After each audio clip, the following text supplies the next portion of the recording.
आज मैं आपको बैरिस्टर असदुद्दीन ओवैसी साहब का एक वीडियो दिखाने वाला हूँ, जो पुराना वीडियो है। लोकसभा के भीतर किस तरीके से वो दहाड़ते थे और उनके बोलने के समय कोई बीच में अगर बोल दे तो उनको किस तरीके से डांट कर बैठाते थे।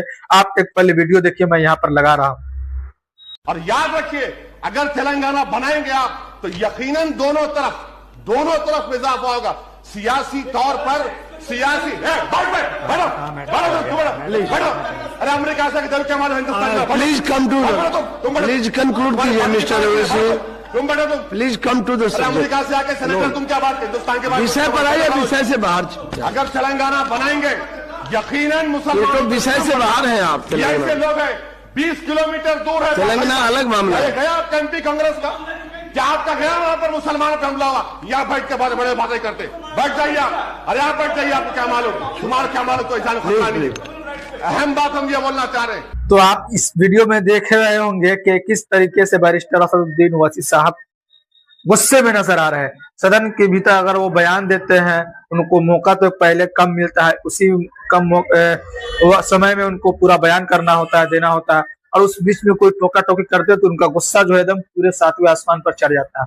और सामने जो भी हो, चाहे वो भाजपा का नेता हो, कांग्रेस का हो, कोई भी, उनको किस तरीके से दहाड़ के बैठाते हैं, ये जिगरा होनी चाहिए। और बैरिस्टर असदुद्दीन ओवैसी साहब का शुरू से ही इसी तरीके से बोलने का अंदाज है, सदन के भीतर भी, सदन के बाहर भी। और कांग्रेसियों को खासतौर से बहुत होते हैं सदन के भीतर, क्योंकि लंबे समय तक कांग्रेस ने ही हुकूमत किया है अलग अलग राज्यों में या केंद्र में। तो सवाल उन्हीं से पूछा जाएगा, पिछले 70 सालों में मुसलमानों को लेकर जो बदहाली आज तक है, उनका जिम्मेदार कौन है। तो लोग अगर सवाल पूछते हैं कांग्रेस से, तो फिर बैरिस्टर असदुद्दीन ओवैसी साहब पर लोग सवाल खड़े करते हैं कि कांग्रेस सवाल क्यों पूछते हैं, भाजपा सवाल क्यों नहीं पूछते।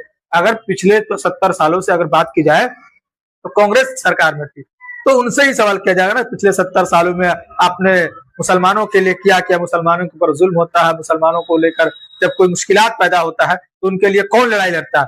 तो इन सारी बातों को लेकर किस तरीके से सदन में मजबूती के साथ बैरिस्टर असदुद्दीन ओवैसी साहब हमेशा से इसी तरीके से इसी अंदाज में वो नजर आते हैं, अभी भी इसी अंदाज में वो नजर आते हैं। अभी भी भाजपा की जो सदन के भीतर ज्यादा तादाद है, लेकिन फिर भी बोलने का अंदाज उनका उसी तरीके से है, किसी को भी बैठा देते हैं, वो खामोश करा देते हैं।